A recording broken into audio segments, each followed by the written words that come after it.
নমস্কাৰ বন্ধুসকল, স্বাগতম জনাইছোঁ আপোনালোকক আৰডিভিনছলৈ। বন্ধুসকল, আজিৰ ভিডিঅ'টোত আমি কথা পাতিম ৰবীন শৰ্মাৰ দি 5am ক্লাবৰ 4টা প্ৰিন্সিপালৰ বিষয়ে, যেনেকৈ আমাক শিকাব যে আমি ৰাতিপুৱা কিয় উঠিব লাগে, বা ডাঙৰ ডাঙৰ ছাকচেছফুল বিজনেছমেন, এথলেটিক্স, ডাঙৰ ডাঙৰ ছাকচেছফুল পাৰ্চনবিলাক ইমান জল্দি উঠে কিয়, বা তেওঁলোকে উঠি কৰে কি। বন্ধুসকল, আমি আজি আলোচনা কৰিব লোৱা 4টা প্ৰিন্সিপালৰ প্ৰথম প্ৰিন্সিপালটো হৈছে ইউজ 20-20-20 ফৰ্মুলা। বন্ধুসকল, এতিয়া হয়তো মনৰ প্ৰশ্ন হ'ব পাৰে যে কিনো এই 20-20-20 ফৰ্মুলা। হয় বন্ধুসকল, লিখকে ইয়াত কৈছে যে আমি ৰাতিপুৱা 5 বজাত উঠিয়েই 6 বজালৈ এখন ৰুটিন ফ'ল' কৰিব লাগে, আৰু এই ৰুটিনখনক 3টা ভাগত ভগাই ল'ব লাগে। প্ৰথম 5 বজাৰ পৰা 5টা 20লৈ, 20ৰ পৰা আকৌ 40লৈ, 40ৰ পৰা আকৌ 6টা বজালৈ। আৰু এই প্ৰথম 20 মিনিটত আমি ৰাতিপুৱা উঠি এক্সাৰচাইজ কৰিব লাগে, আমি দৌৰিব লাগে। মানে এনেকুৱা কিছুমান এক্সাৰচাইজ কৰিব লাগে যিয়ে নেকি আমাৰ শৰীৰত ঘাম বাহিৰ কৰি দিয়ে।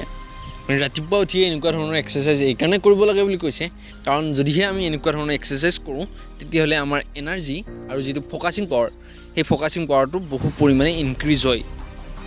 আৰু দ্বিতীয় 20 মিনিটত আমাক এটা ধুনীয়া ঠাণ্ডা পৰিৱেশত আমাক চিন্তা কৰিব দিছে যে আমি যি কৰি আছোঁ, আমি যি কাম কৰি আছোঁ, সেই কামে আমাৰ যি গ'ল আছে, যি আমাৰ লক্ষ্য আছে, সেই লক্ষ্যত উপনীত হ'ব পৰা কিবা হৈছে নে নাই, ইনক্ৰিজ হৈছে নে নাই।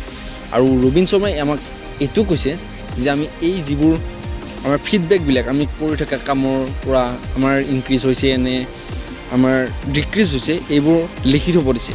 আমাৰ গ'লছ, আমাৰ সপোনবোৰ ধুনীয়াকৈ লিখি লিখি আমাক থ'ব দিছে, যাতে আমি সেই বহীটো বা নোটবুকটো চালেই আমি গম পাওঁ বা আমি এনালাইজ কৰিব পাৰোঁ।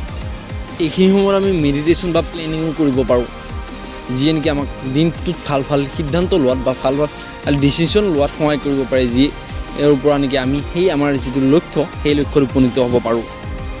আৰু তৃতীয় 20 মিনিট অৰ্থাৎ 5:40 পৰা 6 বজালৈ আমাক সেইখিনি সময়ত গ্ৰ' কৰিব দিছে, আমাক জ্ঞান আহৰণ কৰিব দিছে, আমাৰ নলেজ বুটলিব দিছে যে আমি কেনেকৈ গ্ৰ' কৰিব পাৰোঁ। আমি এইখিনি সময়ত আমি কিতাপ পঢ়িব পাৰোঁ, আমি ডাঙৰ ডাঙৰ মহান মহান ব্যক্তিবিলাকৰ আমি বায়'গ্ৰাফি পঢ়িব পাৰোঁ, বা আমি অডিঅ' বুকো শুনিব পাৰোঁ, আৰু যাৰ দ্বাৰা আমাৰ নলেজটো গ্ৰ' হয়, আমি পৃথিৱীৰ বিষয়ে জানিব পাৰোঁ।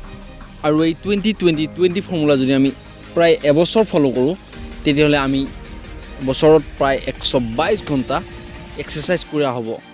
122 ঘণ্টা আমি নিজৰ এনালাইজ কৰিব পাৰিম, আৰু 122 ঘণ্টা আমি ধুনীয়া ধুনীয়া কিতাপ, ধুনীয়া ধুনীয়া বায়'গ্ৰাফি, ধুনীয়া ধুনীয়া বহুতো পৃথিৱীৰ কথা শিকিব পাৰিম। আৰু এনেকৈ আপুনি আপোনাৰ বন্ধুজনতকৈ 1 ঘণ্টা আগত উঠি নিজকে বহুত গ্ৰ' কৰিব পাৰিব, বহুতো নিজক জ্ঞান আহৰণ কৰিব পাৰিব। তেনেদৰে দেখিলেনে বন্ধুসকল, আমি 1 ঘণ্টা দেৰিকৈ উঠিয়েই কিমান লছ কৰোঁ, আমি কি কি হেৰুৱাওঁ। আৰু যদি আমি এই ৰুটিনখন ফ'ল' কৰোঁ, আমি কি কি পাব পাৰোঁ, বা এই ভিডিঅ'টোৰ পৰা আমি কি পালোঁ। যদি বন্ধুসকল অলপ ভাল পাইছে ভিডিঅ'টো, বা অলপ কিবা শিকিবলৈ পাইছে, তেনেহ'লে এই ভিডিঅ'টো লাইক কৰি চেনেলটো ছাবস্ক্ৰাইব কৰি দিয়ক, আৰু পাৰে যদি এই ভিডিঅ'টো নিজৰ বন্ধুসকললৈ বিলাই দিয়ক। তেনেহ'লে বন্ধুসকল, আজিলৈ লৈছোঁ বিদায়, কাইলৈ আহিম নতুন এটা ভিডিঅ'ৰ সৈতে। ধন্যবাদ, জয় আই অসম।